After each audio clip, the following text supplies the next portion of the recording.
네, 이제 어느덧 이제 가을이 오고 좀 날씨가 쌀쌀해져서 조금 있으면 겨울이 오겠다라고 좀 생각이 드는 날씨입니다.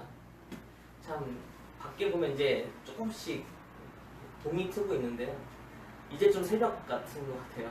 여름에는 이제 새벽 기도인데 보면 새벽 기도 시작하면 앞이 완전 밝았잖아요. 근데 오늘 아침에 나오니까 이제 좀 새벽 같다라는 생각이 들더라고요. 참 오랜만에 새벽 예배 설교를 하는데 또 참 오랜만에 시편을 가지고 설교를 하는 거라서 설교를 준비하는 내내 참 어려웠습니다. 그래서 말씀을 좀 더 묵상하다가 시편이니까 이 말씀을 시라고 생각하고 다시 한번 묵상해보자 라고 하고 이 시편 말씀을 묵상하니까요, 그런 생각이 좀 들었어요. 정말 그 새벽이 오기를 기다렸던 그때가 좀 많이 생각이 났습니다.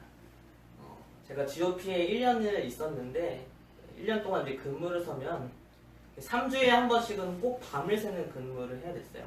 근데 기준은 밤 12시부터 다음날 해가 뜨는 시간까지 이렇게 근무를 서는 겁니다. 여름이면 참 짧게 근무를 서요. 해가 뜨는 시간이 보통 빠르면 4시, 4시 한 50분, 5시 이런 식으로 해가 뜨기 때문에 굉장히 짧게 근무를 하는데요. 밤에는 이제 해가 늦게 뜨잖아요. 그래가지고 굉장히 오랜 시간 이제 밤에는 이 근무를 해야 됐습니다. 또 날씨가 영하 15도가 거뜬히 넘기 때문에 그 긴 밤을, 그 고독하고 참 쓸쓸한 밤을 그 15도가 넘는 추위에서 맨몸으로 버텨내기가 참 어려웠습니다. 저뿐만 아니라 밤에 근무를 하는 사람, 밤을 지새워서 근무를 하는 사람들은 기다리는 것은 오직 한 가지밖에 없습니다. 새벽에 오기를 기다리고 또 해가 뜨기만을 그렇게 기다리는 마음일 것입니다. 오늘 시편의 이 배경도요, 좀 자세하게 말씀을 보다 보면 정말 새벽을 기다리는 사람, 아침에 해가 뜨기를 기다리는 그런 마음을 읽을 수 있습니다. 오늘 본문을 이렇게 읽으면 보통 이제 이 본문을 두 가지 상황으로 해석을 하는데요. 첫 번째 상황은 성소에서 재판을 받는, 근데 이 재판을 받고 있는데 거짓 증언이나 여러 가지 잘못된 이야기들 때문에 분명히 이제 아침이 오면 새벽이 오고 해가 뜨면 대제사장이 이제 판결을 내리거든요. 자신이 이제 불리한 판결을 받을 줄 알면서도 이제 주님께서 이 모든 상황을 역전시켜 주시고 나를 변호해 주셔서 이 상황을 역전시켜 주기를 기다리는 이 성전 안에서 그 판결을 기다리고 있는 그런 사람이 하나님께 호소하는 그런 본문으로 오늘 이 말씀을 읽고 있습니다. 왜냐하면 이제 1절에 보면 주의 날개 그늘 아래, 주의 날개 그늘이라는 표현이 있는데요. 보통 이제 지성소에 들어가면 이제 언약궤가 있고 그 언약궤를 덮는 뚜껑에 날개가 있잖아요. 천사의 날개가. 이제 이 주의 날개를 그것으로 해석해서 성전 안에서 재판을 기다리고 있는 사람이 이제 부르는 노래라고 이제 본전에 있고요. 두 번째는 오늘 본문에 나와 있는 표제처럼 사울에게 쫓기고 그리고 당장 죽을지도 모르는 그 기나긴 밤을 보내면서 자신의 억울함을 호소하는 다윗의 기도라고도 이 본문에 읽혀지고 있습니다. 성전 안에서 재판을 기다리던 사람이던 아니면 사울에게 쫓겨서 어느 굴에서 그 어두운 밤을 지내고 있는 다윗이든 간에 분명히 오늘 시편에 나와 있는 이 저자가 겪고 있는 것은 억울함이었고 뭔가 굉장히 큰 비방과 모욕을 당하고 있는 그런 지금 상황입니다. 그래서 자신을 구해달라고, 자신을 변호해달라고 하나님께 호소를 하고 있는 그런 본문인 것이죠. 오늘 본문을 이렇게 차근차근 읽어 내려가면서 이 시편 기자가 지금 겪고 있는 일이 얼마나 힘들까라는 것을 좀 차분히 정리를 해봤습니다. 그걸 보니까 좀 만만치 않았는데요. 본문을 이렇게 쭉 따라가 보면 먼저 1절에 보면 재앙을 당하고 있고 3절에는 나를 삼키려고 있는 자들의 비방을 당하고 있습니다. 그리고 4절에 보면 마치 사자들이 나를 둘러싸고 있는 것 같은 그런 공포심을 느끼고 있고 불사르는 자들 중에 누워있는 것 같은 그런 사면초가의 상황에 놓여져 있습니다. 또 화살과 창, 칼과 같은 비수같이 나를 꽂히는 그런 말들을 듣고 있고 6절에 보면 내 앞에는 나를 넘어뜨리려는 함정들, 나를 무너뜨리려는 계획, 그런 시도들이 가득한 것을 볼 수 있습니다. 이런 여러 가지 상황 중에 한 가지만 겪어도 정말 버텨내기 힘들 것 같다는 생각이 들었어요. 한번 생각해 보세요. 내 주변에 내가 무너지기만을 기다리고 있는 사람만 가득하다라고 생각해 보십시오. 아니면 내 주변에 나를 비방하는 사람들만 있다고 생각해 보세요. 아니면 내 주변에 나에게 정말 비싼 그런 사람들이 우리 주변에 꼭 있습니다. 내가 무너지기만을 기다리는 사람이 내 주변에 분명히 있습니다. 내가 잘 안 되기를 바라는 사람들도 내 주변에 있고, 또 때로는 나를 비방하거나 소위 뒷담화라고 할 수 있도록 나를 그렇게 욕하는 사람들도 분명히 있습니다. 또 살다 보면 나에게 비웃고 치는 말, 정말 냉소를 보내거나 나에게 상처가 될 만한 행동을 하는 사람도 분명히 있습니다. 아니면 내가 정말 남에게 미움받을 행동을 안 하려고 하는 사람도 있겠죠. 하지만 그런 사람이 오히려 더 힘든 것 같아요. 남에게 싫은 소리 안 듣고 미움받지 않으려고 하는 사람들의 행동이 더 힘든 것 같습니다. 또 생각해보면 때로는요, 나도 다른 사람에게 그렇게 행동할 때가 있는 것 같아요. 다른 사람이 무너지기만을 기다리거나 다른 사람이 좀 잘 안 됐으면 좋겠다라고 생각할 때도 있고, 또 때로는 누군가를 뒤에서 비방하기도 하고, 또 비웃고 치는 말을 하기도 하고, 냉소를 보내기도 하고, 상처가 될 만한 행동을 할 때도 있는 것 같습니다. 그렇기 때문에 오늘 본문은 마치 사울에게 쫓기는 다윗의 그런 특수한 상황이 아니라 오늘날 우리에게도 다시 한번 생각해 볼 수 있고, 그 다음 다시 한번 기도해 볼 수 있는 그런 본문인 것 같습니다. 이번 주부터 다시 한번 이렇게 시편을 묵상하다가 화요일쯤에 굉장히 다가온 말씀, 그리고 굉장히 다가오는 단어 한 가지가 있었는데요. 시편 54편 1절에 보면요, 이렇게 기록되어 있어요. 하나님이여 주의 이름으로 나를 구원하시고 주의 힘으로 나를 변호하소서. 변호라는 말이 굉장히 많이 다가왔습니다. 오늘 시편에 나오는 기자도 굉장히 바라고 있는 상황이죠. 누군가 나를 좀 변호해 줬으면 좋겠다. 하나님이 나를 좀 변호해 주셨으면 좋겠다. 변호라는 단어를 이렇게 묵상하면서 이런 생각을 해봤습니다. 지금 내가 뭔가 변호받을 상황이 있는가? 하나님께 변호를 받아야 될 만한 상황이 있는가? 생각해보니까 살다 보면요, 때로는 오해를 받을 때도 있는 것 같아요. 내 진심은 그게 아닌데 내 행동 때문에 오해를 받을 때도 있는 것 같고, 그리고 내가 열심히 노력했지만 그 노력했던 게 저평가를 당하거나 또 내가 했던 이룬 그 결과들이 무시를 당할 때도 있는 것 같습니다. 나는 정말 열심히 노력했는데 평가절하를 받을 때도 있는 것이죠. 굉장히 억울한 상황이죠. 또 살다 보면 내 어떤 배려나 내 노력이 무시당할 때도 있고, 내 진심이나 내 말, 내 행동이 아니라 그것이 곡해되어서 나는 그런 마음으로 행동한 것이 아닌데 다른 사람은 그렇게 생각할 때 그런 억울한 상황을 당하기도 합니다. 그걸 일일이 다 해명하고 다닐 수는 없잖아요. 구차하게 다 설명할 수는 없잖아요. 누가 내 마음을 좀 알아줬으면 좋겠고, 누가 좀 나를 변호해줬으면 좋겠다. 다른 사람은 다 그렇게 생각하지 않고, 다른 사람은 다 나를 오해하고 비방하더라도 딱 한 사람만이라도 나를 좀 변호해주고, 한 사람만이라도 내 마음을 좀 알아주면 그 한 사람 때문에라도 우리는 살 수 있잖아요. 근데 그 사람이 아니라 하나님이 나를 다 아시고, 하나님이 내 마음, 내 진심을 다 아시고, 하나님은 나를 변호해준다 라고 생각한다면 참 든든하겠죠. 그런데 누군가가 이제 피의제가 됐어요. 고소를 당했어요. 그래서 변호를 맡겨야 되는데, 이 변호사들도 뭔가 변호를 맡을 때 변호할 만한 거리가 있기 때문에 변호를 맡는 거 아니겠습니까? 정말 이 사람이 행동이 오해받고 있다, 이건 지금 잘못된 거다라는 분명한 이유가 있기 때문에 이 변호를 맡아주는 거 아니겠습니까?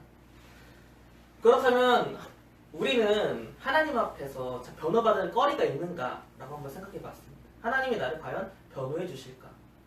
아니면 내가 내 스스로를 변호하려고 하는 것인가? 그러면서 내가 하나님께 참 변호받을 만한 그런 행동을 하고 있는가 라는 것을 돌아봤습니다. 혹시 여러분들은 최근에 좀 억울한 일을 당하신 적은 없으십니까? 아니면 여러분들이 노력을 좀 저평가 당하거나 아니면 좀 무시를 당하거나 아니면 오해를 받으신 적은 없으십니까? 그렇다면 자기가 자기 자신을 변호하는 게 아니라 하나님은 내 마음을 다 아시니까 하나님이 나를 변호해 주시고 나를 위로해 주시고 내가 다 안다라고 그렇게 격려해 주시는 그런 시간이 되도록 좀 기대해 보셨으면 좋겠습니다. 하지만 혹시 여러분들 안에 정말 하나님께 변호받지 못할 그런 마음이나 그런 행동은 없었는지도 같이 돌아보셨으면 좋겠습니다. 다른 사람을 비방하거나 아니면 다른 사람이 무너지기를 바랬던 마음은 없으셨습니까? 그렇다면 다시 한번 우리의 마음을 좀 회개하고 정말 하나님이 나를 변호해 주실 만한 그런 모습으로 다시 돌이키는 그런 시간이 되었으면 좋겠습니다. 앞서 말씀드린 것처럼 오늘 시인이 겪고 있는 참 온갖 억울한 상황들 있죠. 재앙같이 느껴지고 나를 삼키는 자들의 비방이 가득하고 마치 사자들에게 둘러싸여 있는 것 같은 그런 공포, 불사르는 자들 가운데 누워져 있는 것 같은 사면초가의 상황들, 그리고 화살과 창과 같이 비수처럼 꽂히는 말들, 그리고 내 앞에 놓여져 있는 나를 넘어뜨리려는 모든 함정들, 이런 상황을 겪고 있는 그 모습을 보면서 저는 아까 서두에 말씀드린 것처럼 세 인물이 떠올랐는데 첫 번째 인물은 다윗이었습니다.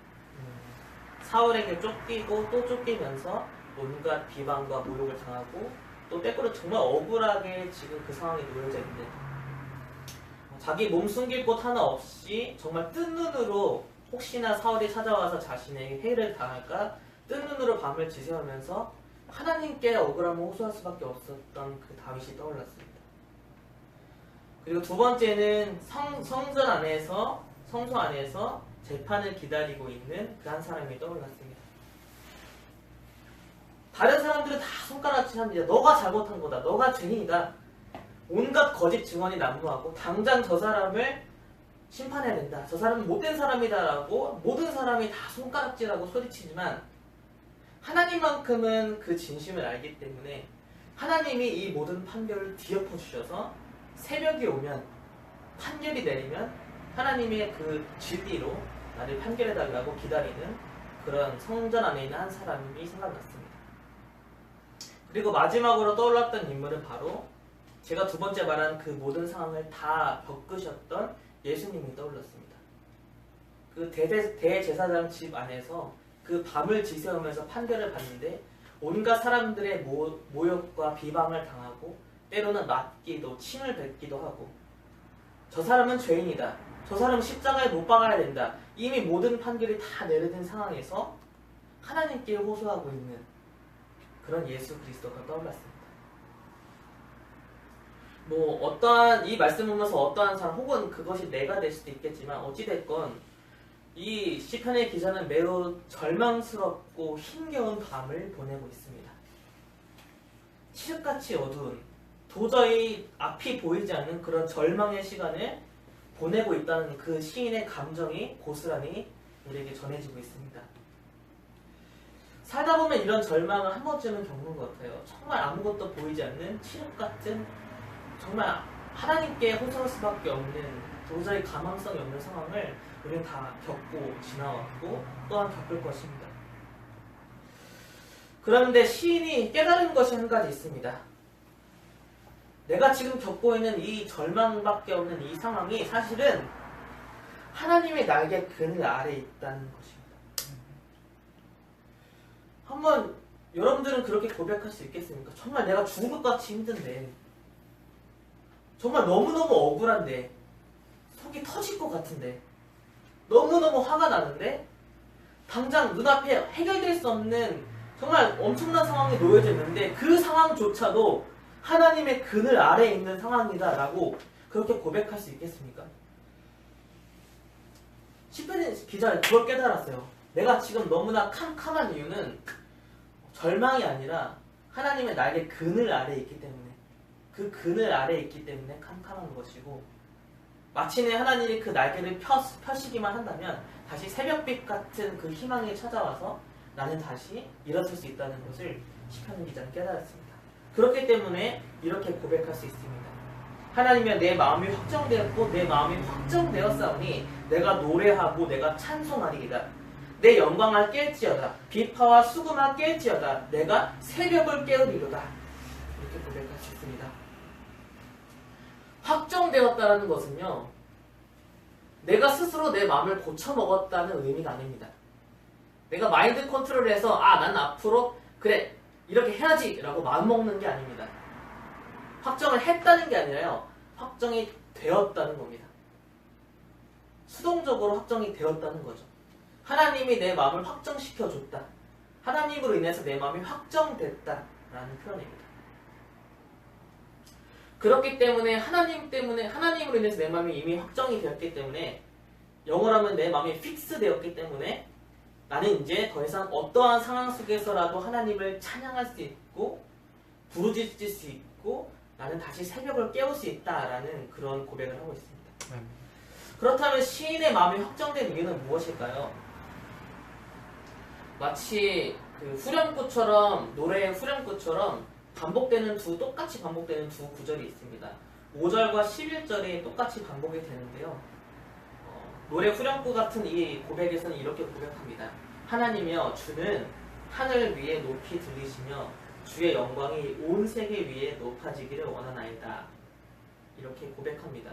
이걸 좀 더 원어를 직역해서 해석해보면요, 하나님은 하나님이 창조하신 그 하늘 그 위에 계신 분이고, 그리고 이 모든 온 땅 위에 있는 모든 것은 하나님의 영광으로만 가득 차 있고 하나님의 이름으로 가득 차 있고 하나님의 충만한 것으로, 오직 하나님의 것으로 모든 것이 다 가득 차 있습니다.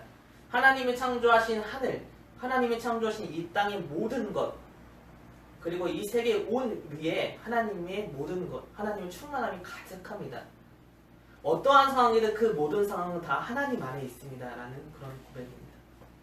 그렇기 때문에 시편의 이 기자는 이 모든 상황도 하나님 안에 있다는 것을 알게 되고, 하나님께서 분명히 하나님의 진리로, 하나님의 신실하심으로 나도 판단하시고 이 상황도 판단하셔서 모든 것을 이기게 하실 거라는 그런 고백을 하고 있습니다.